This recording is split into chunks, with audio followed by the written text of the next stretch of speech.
गांव के बाहरी इलाके में एक पुरानी हवेली थी, जिसे दशकों से कोई नहीं छूता था। कहते थे कि वहां कुछ भयानक घटा था। जिसने भी अंदर जाने की कोशिश की, वह लौटकर नहीं आया।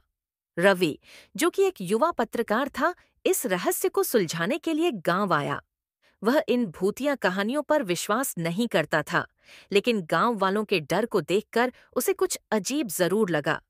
गांव के बुजुर्गों ने उसे चेतावनी दी, उस हवेली में मत जाना बेटा, वहां कोई नहीं बचता।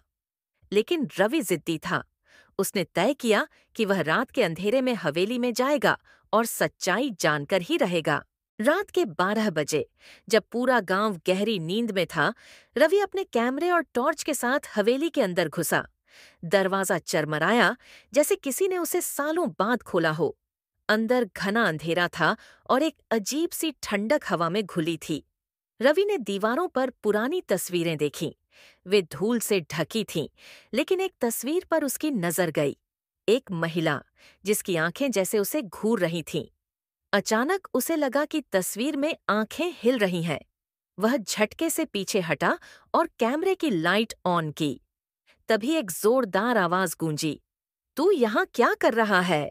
रवि ने इधर उधर देखा, लेकिन कोई नहीं था। वह आगे बढ़ा और एक बड़े से दरवाजे को खोला। जैसे ही दरवाजा खुला, अंदर घुप अंधेरा था। अचानक किसी ने उसकी गर्दन पर हाथ रखा। वह पलटा, लेकिन वहां कोई नहीं था।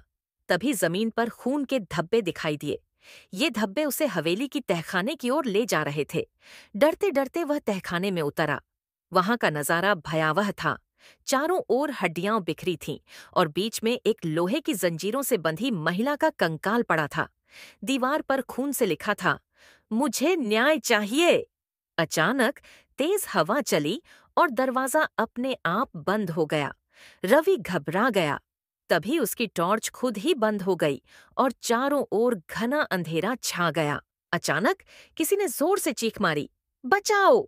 रवि ने देखा, कंकाल हिलने लगा था और महिला की आत्मा वहां प्रकट हो चुकी थी।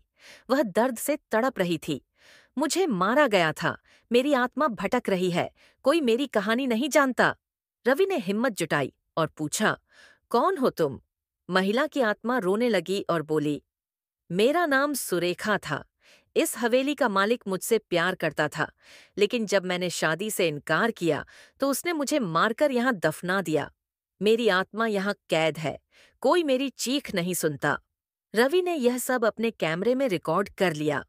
उसने वादा किया कि वह इस सच्चाई को दुनिया के सामने लाएगा। अगली सुबह वह गांव वापस आया और गांव वालों को हवेली में हुई घटना के बारे में बताया, लेकिन कोई भी उसकी बातों पर विश्वास नहीं कर रहा था। तभी उसके कैमरे में रिकॉर्ड हुई आत्मा की तस्वीरें और आवाजें सबके सामने आईं। गांव वालों ने मिलकर पंडितों को बुलाया। मंत्रोच्चारण और हवन से सुरेखा की आत्मा को शांति मिली। हवेली से डरावनी घटनाएं खत्म हो गईं, लेकिन रवि जानता था कि यह सिर्फ एक कहानी नहीं थी। यह उन अनगिनत आत्माओं की पीड़ा थी जो अन्याय के कारण इस दुनिया में अटकी हुई थीं। हर अपराध का हिसाब होता है, किसी की चीख अनसुनी नहीं रहती।